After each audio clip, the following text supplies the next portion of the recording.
Predsjedniče nadzornog odbora, kako je ste prečešći ove knjige? Pogledaj ovaj tanč. Šteta što je.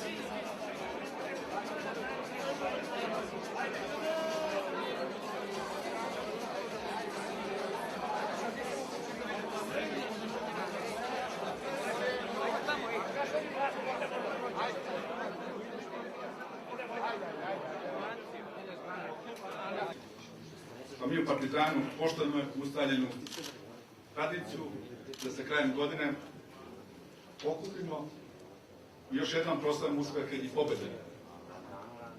I sa verom u sebe i optimizmom najavimo narednu godinu koja je pred nama.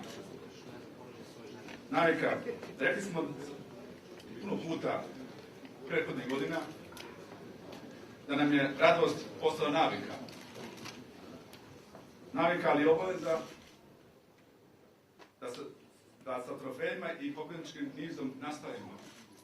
Imamo snage, želje, potencijala da tu obavezu ispunimo. To smo prethodnih 5 godina i dokazali. Godina koja odlazi, donijela nam je puno uspeha. Svi to dobro znamo. 5. uzastopnu titulu. Dalje treba naglasiti da postavljamo kriterijume koje ćemo i mi i oni koji dolaze iza nas teško uspjeti da dostignu. 5. titula nas ne zadovoljava. Želimo i 6. Kao i prethodna zima.